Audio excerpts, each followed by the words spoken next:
안녕하세요. 한양대학교 인문논술 강의를 맡은 장윤서 선생입니다. 한양대학교 논술에 대해서 설명을 좀 드릴게요. 한양대학교 논술, 한양대를 지원하신 학생분들이면 다 알고 계실 텐데요. 일단 한양대학교 논술이 다른 대학과의 어떤 논술과의 차별성에서 가장 큰 차이점이 바로 뭐냐면은 한 문제지요.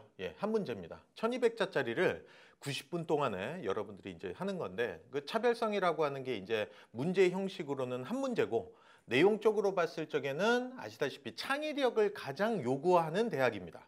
그러니까 한양대학교 논술 가이드에서도 밝혔듯이 한양대학교 측에서는 어떤 창의력을 위주로 해가지고 그거를 가장 중심으로 해가지고 창의력이 뛰어난 학생들을 뽑는다라고 얘기를 했거든요. 만약에 이제 이 점에 착안을 한다라고 하면은 여러분들이 이제 한양대 논술을 어떻게 대비를 하고 그다음에 어떤 식으로 답안을 작성하는지 어떤 일종의 지침이 되는 거다라고 생각하시면 될 겁니다. 한양대학교 문제는 뭐 다른 대학의 논술 문제와 그렇게 크게 차이는 없습니다. 뭐 예를 들어서 뭐 성대나 동국대나 외대처럼 문제가 여러 가지 나오는 거를요 하나의 문제로 합쳤다라고 생각하시면 되는 거거든요. 그러니까 뭐 예를 들어서 보통의 대학의 1, 2번 문제가 보통 뭐가 나오죠, 여러분들? 요약이나 비교 문제 뭐 그런 것들이 나오잖아요. 제시문의 주제를 살피는 것.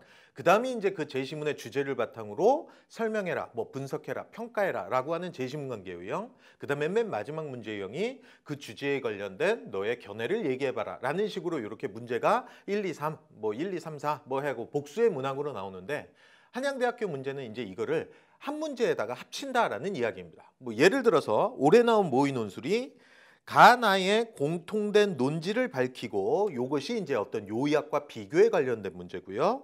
이를 토대로 다의 어린아이와 시골 사람에게 필요한 덕목이 무엇인지, 그리고 이 덕목이 지니는 사회적 의의가 무엇인지를 서술하라 라고 해가지고 뒷부분에 가가지고 어린아이와 시골 사람에게 필요한 덕목이 무엇이고 그것이 갖는 어떤 사회적 의의가 뭐냐 이런 식으로 해요. 그러니까 앞에 부분에 팩트를 요하는 비교나 요약 문제가 들어가고 뒷부분에서는 그거를 분석하고 그거에 대한 여러분들의 견해나 분석 얘기를 이제 물어보는 문제가 나온다라는 것이죠. 자, 이 말은 한양대학교에서 이제 그 창의력을 중점적으로 본다라고 했잖아요. 당연히 이 창의력이다라고 하는 게 무에서 유를 창출하는 것은 아닙니다. 그러니까 문제에서도 밝혔듯이 가나의 공통된 논지를 밝혀라 라고 얘기했기 때문에 여러분들이 명확하게 팩트를 뽑아내는 게 중요하기는 합니다.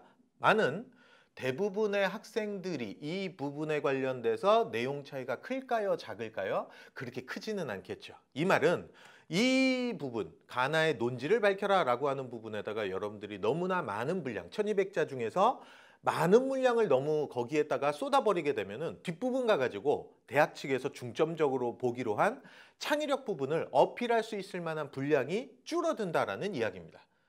그렇기 때문에 여러분들이 한양대 논술을 일단 형식적으로 여러분들이 좋은 점수를 받기 위해서는 이 창의력 부분에 다른 부분보다도 더 많은 시간과 노력을 기울여야 된다라는 결론을 얻을 수가 있죠. 이 말은요, 문제의 형식상으로 보면은 한 문제 1200자입니다. 90분. 그러니까 시간이 모자르지는 않습니다. 물론 작년 기출문제 같은 경우에는 제시문의 길이가 되게 긴 제시문이 나왔는데, 올해 또 모의 논술 같은 경우에는 짧은 제시문이 3개가 나왔었거든요. 이 말은 여러분들이 뭐 길게 나오든 짧게 나오든 90분이라는 시간 동안 한 문제를 처리할 적에 그 시간이 그렇게 여러분들에게 부담이 되지는 않을 거거든요. 그러니까 여러분들이 어떤 팩트에 관련된 것들을 할 적에 너무 많은 시간과 노력을 기울이지 말고 그거를 바탕으로 해가지고 그것에 대한 여러분들의 생각, 창의력을 측정할 수 있는 부분에다가 신경을 써줘야 된다는 걸 제가 다시 한번 강조를 드립니다. 문제의 형식상으로는 바로 이런 특징이 있는 거고요. 그 다음에 내용상 특징으로는 바로 무엇이냐면은 한양대학교 문제의 대부분은요, 인문논술의 대부분은 바로 현대사회와 관련된 어떤 시사적인 문제, 초점에 맞춰서 얘기를 한다는 거죠. 그러니까 올해 나온 모의논술의 뒷부분에 나오는 어떤 덕목을 얘기를 한 모양입니다. 앞에 부분에서 요약 비교해서 어떤 덕목이 어떤 구체적인 내용이 나온다라고 했을 적에 그것이 갖는 사회적 의의가 무엇이냐라고 할 적에 그 사회는 당연히 언제적 사회겠습니까? 현대 사회를 이야기하겠죠. 그러니까 어떤 논술 주제가 나온다라고 할 적에 그 주제가 과연 우리 현대 사회 아니면 이 현대 사회를 살아가는 현대인들에게 과연 어떤 의미가 있는지를 물어본다라는 이야기죠. 자, 아까도 선생님이 그 창의력 얘기를 했었죠. 그럼 여러분들이 답안지를 작성할 적에는 어떻게 해야 되느냐? 진짜 고민을 하셔야 돼요. 다른 대학의 문제 같은 경우에는 제시문안에 나오는 중심 내용과 주제만 가지고서 여러분들의 어떤 의견이 덧붙여지는 게 아니라 어떤 그런 주장이나 의견만 잘 정리하더라도 좋은 점수를 받을 수 있는 문제들인데, 한양대 문제 같은 경우는 이거에 대한 실질적인 이야기, 실제적인 이야기를 여러분들에게 요구하는 겁니다. 그렇다면 여러분들이 현대사회에서 과연 이것이 갖는 의의가 뭐지? 혹은 이 주제가 과연 현대사에서 뭐가 문제가 되는 거지? 를 바로 여러분들이 느끼는 바를 써야 됩니다. 자, 마지막 결론으로 제가 드리고 싶은 말이 바로 그겁니다. 그럼 한양대학교 답안을 어떻게 써야지만 좋을까요? 조금 막말을 표현하면 마음대로 쓰시기 바랍니다. 마음대로.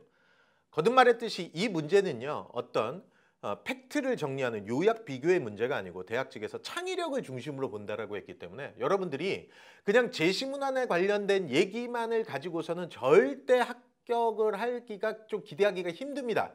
아시다시피 또 경쟁률이 가장 높은 대학 중 하나거든요. 한양대학교가. 이 말은 답안지를 읽었을 적에 심사위원이 다른 친구들하고 뭔가 차별화되는 부분이 있어야 되거든요. 이 차별화된다는 게 뭐예요? 어떤 주제나 사안에 대해서 여러분들의 어떤 개성적인 생각을 본다라는 거죠. 예. 그러니까 여러분들이 선생님이 말한 마음대로 쓰라라고 하는 이야기가 여러분들이 이 논술 시험 자체를 꼭 답을 써야 되는 어떤 시험 문제다 보니까 내가 답을 맞춰야 된다라는 접근을 하시는데, 그런 식으로 접근에다가는 뭔가 개성적이고 창의적인 답변이 나오기가 힘들거든요. 그렇기 때문에 선생님이 마음대로 쓰라고 한 겁니다. 마음대로 쓴다는 얘기는 여러분들이 그 주제에 관련돼서 실제로 이게 우리 현대사회 아니면 현대인 혹은 나에게 있어서 이게 어떤 의미와 어떤 가치가 있을까를 정말 느끼는 바를 실제로 직접적으로 쓰시라라는 이야기죠. 자, 간단하게 정리하면은 한양대 논술은 쓰기는 어렵지는 않습니다. 시간도 충분하고요. 근데 한양대학교에서 밝혔듯이 어떤 창의력을 중심으로 하는 거기 때문에 여러분들이 창의력 부분에 신경을 써야 되고, 그 신경은 어떻게 써야 되느냐? 여러분들이 실제로 평상시 생각하는 그런 것들을 솔직하게 씀으로써 뭔가 남들하고의 차별성을 둬야 될 것입니다.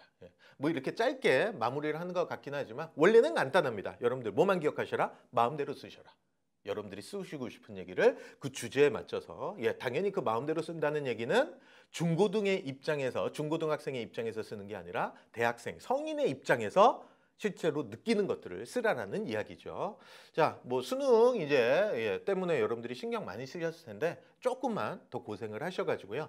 한양대 논술 여러분들 경쟁률 높습니다. 다시 한번 말하지만 멋지게 자기 이야기를 써가지고 꼭 좋은 결과 있기를 바라겠습니다. 자, 이만으로 마치도록 하겠습니다.